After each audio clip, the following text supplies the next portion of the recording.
Shayna Horwitz, and I am from Mid-America Region North Star Council. And today I am extremely excited and honored to be here with actress, activist, and writer Noa Tishby. Hi, you're doing great. You're doing great. This is fun.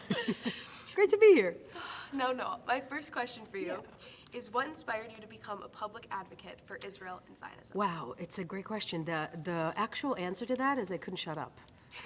That's the real answer. The answer is that I moved from Israel to America, and then I had no idea how little people know about Israel. So I just couldn't shut up. So I just kept on explaining to them and talking to them and drawing maps on like napkins at restaurants. I'm like, no, this is where Gaza is, and this is where the West Bank is, and this, and it just happened naturally like that. It wasn't something that I was set out or planned to do, or kind of thought to myself, oh, I'm gonna be an author and an activist in the Jewish and Israel space. Not at all. But I fell into that and found out that this is literally the thing that inspires me the most and the thing that I enjoy doing the most.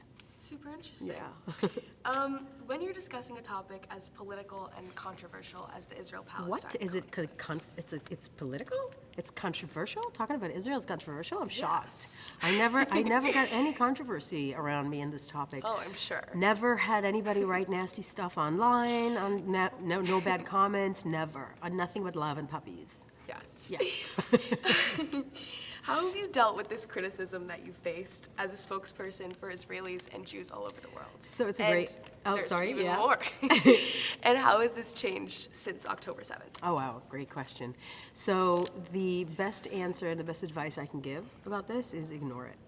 Just ignore it. When it's very difficult, and I don't know how I would have been able to handle this when I was 16, but as an adult, you know that it doesn't matter what people behind a keyboard say about you. It really doesn't. So just know who you are and stick to that.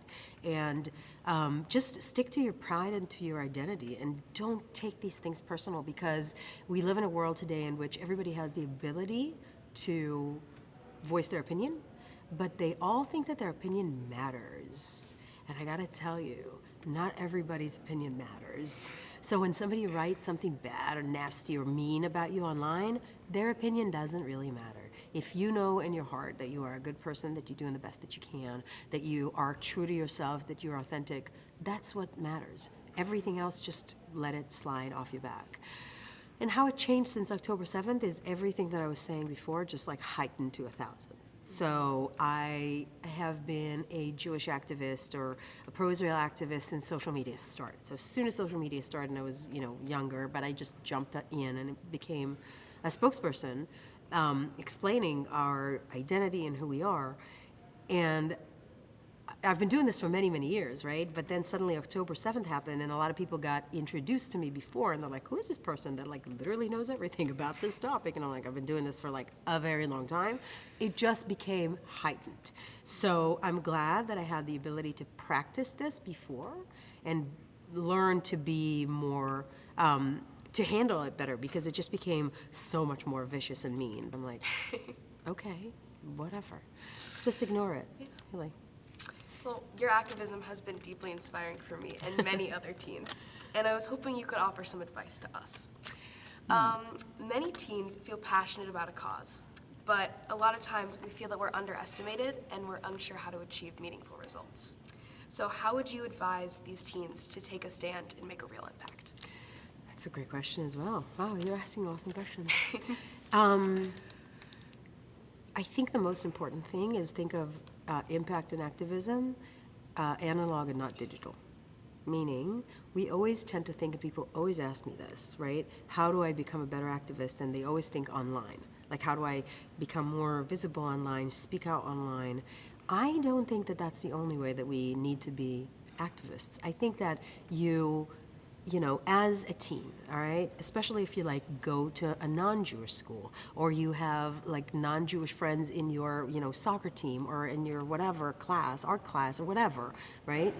open up to those people. Like, your activism can be like, oh, I'm doing a huge Shabbat. My mom is hosting a huge Shabbat to all of my non-Jewish friends, and we're all coming together, and we're all doing this like once every 2 months. I'm throwing like a Shabbat, and every holiday I'm inviting all my friends over. So I think, or like even bring it to your class if you go to a non-Jewish school. Like, make sure your activism is analog and not just digital, because digital is the ecosystem and it's the echo chamber that we just often talk to ourselves. We need to go outside of our community, reach out to people from outside of our community, and create allyships and understanding there. That's how you become a powerful activist. All right. And you actually see the difference. You know, Yeah. I'll give you an example, right? I met a girl who went to Emory, right, the college. She comes up to me in one of my speaking engagements, and she tells me that she, as soon as she joined Emory, she started a interfaith reading class because she wanted to reach out to other faiths and communities. And she's like, great, we'll bond over reading. I love reading. So they started this interfaith reading class, and she gave the group my book about Israel, right, as the first book. And 2 weeks later, when they came together to talk about the book, or a couple of weeks later, this girl comes up to her, and she said, listen, she was a Muslim American, and she was the head of the SJP chapter of the university.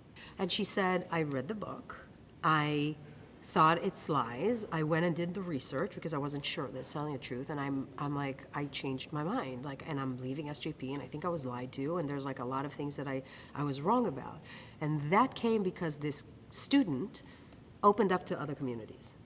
And that is what I think we all need to think about, especially at your age. And at your age, think about other communities, not just our community, and definitely not just online. Super great advice. And lastly, I know that you recently announced a new book in collaboration with Emmanuel Acho called Uncomfortable Conversations with a Jew. Yeah.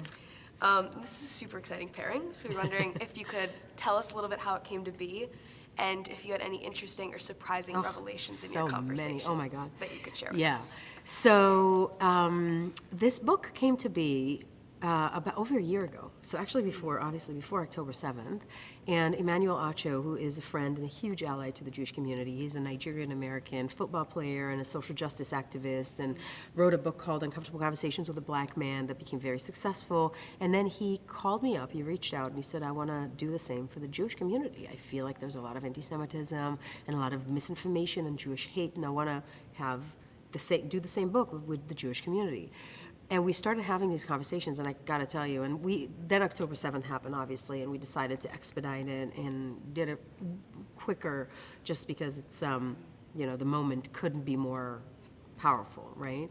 And there were so many powerful conversations that we had, and it's very inspiring to be able to sit with someone who is a Jewish ally, but literally is so open. He doesn't know anything. He just heard a bunch of stuff. He's very curious. And it's not only us having that conversation, it's the fact that we are having that conversation, and how to have this conversation is what was important to me, because if you come from a place of love, and if you come from a place of listening and accepting, then there's no tough conversation that you can't have.